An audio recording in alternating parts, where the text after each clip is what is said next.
If you're just starting Sea of Thieves with the upcoming PlayStation 5 release, or you find yourself coming back to the game after a long break, you may find yourself asking, with so much to do and so much going on, where do I start? Now, when you load into the game for the first time, you are given the maiden voyage. And even though that gives you a wonderful introduction of how to play Sea of Thieves, it doesn't actually guide you on where to go after the initial voyages. And if you ask online or you talk to people and you get into the game, they're often going to say, you just do whatever you want to do. That's how Sea of Thieves is meant to be played. It's an open world sandbox. Which of course is absolutely true, second to none. But let's talk about the options of what you can actually do in Sea of Thieves. Now, this is just a guide. It's just my personal thought after playing the game since beta. You don't have to follow it if you don't want to, but if you choose to, hopefully it helps. So now we've got that out the way, let's talk about this video and how we're going to work it. So there's going to be 3 different sections I'm going to break this video down to, and I sort of feel like they're the main general demographic of players. And of course, there's timestamps so you can jump back to different parts or skip forward to different parts if you want to, but primarily we're going to be talking about PvP players, PvE players, and story-based players. So let's kick this video off with story-based players. If you've come into the Sea of Thieves world wanting to have a story, although there's not really an essential story in Sea of Thieves, you want to guide your attention to tool tales. Within these tool tales, there's 4 different stories you can follow. The first released tool tale was the Shores of Gold storyline, which follows a story of a journey that leads you to the Shores of Gold. There are 9 different chapters broken up into different quests per se that you can do, which will lead to the tool tale story. Although this is a really long-winded one, it is sort of the essential tool tale experience if that's something you're into, and it was the first so you can see the humble beginnings. Secondly on the list you have the Pirate's Life story, which follows a different realm in which Captain Jack Sparrow and the Disney storyline integrates within Sea of Thieves. This has 5 different chapters which takes you to different parts of the world, and some parts that aren't even accessible in the main Sea of Thieves game. The third tool tale series is one that follows the Flameheart storyline, which is another essential part of Sea of Thieves lore. There's only a few tool tales here and they can be done in any order, but they are really cool and you get some cool cosmetics for them as well. And finally on the list we have the Monkey Island tool tale series. This is another collaboration with Monkey Island. That's really cool too, and it's also the most recent tool tale chapters that have been added into Sea of Thieves. Now, if by chance you are interested in testing out these tool tales but don't know where to go, I do have guides on my channel that have been up for years and are pretty much essential for a lot of my audience.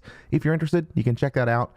If not though, that's totally fine, because I'd probably recommend you experience this and work everything out for yourself. That way you really get the story experience. Right, moving off of that, next up we have PvE. So you probably already know by now there's many different factions, and you can follow any path you like. If you feel like digging up chests, you can go to the Gold Hoarder. If you want to smash some skeletons and do some PvE fighting, Order of Souls is the way to go.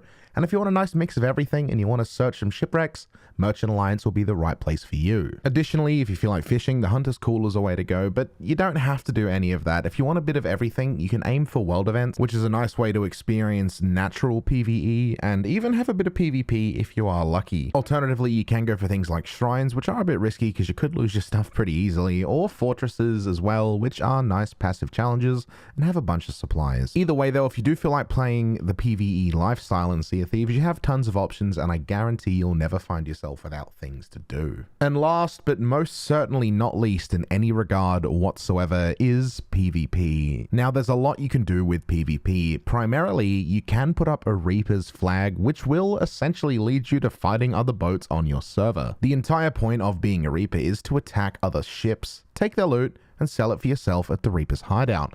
You can do PvE as a Reaper, although it's really missing the point and it's not as fun. Although playing a Reaper is really hit and miss, you can find servers which are filled with things to do, and you can also find servers which are empty with nothing to do. It sort of becomes a bit of pot chance luck, but if that's not your thing and you want constant PvP all the time, Hourglass diving is the way to go.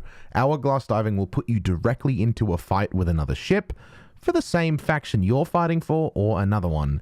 All of this does add to Hourglass levels, which do give you different curses if you are interested in that. The only downside is you're not really going to find yourself fighting other boats aside from the boat you're destined to fight in the Hourglass dive, but that's totally cool too, as it does confirm a fight instantly, no matter what. And in conclusion, That's everything you need to know. If you are looking at getting into Sea of Thieves and don't know where to go, hopefully this video has become useful. If you want to see more videos like this in the future or check out guides for literally everything in Sea of Thieves, subscribe to the channel with that notification bell on. That way you can be notified when I make new content and have a look through the content I've already made.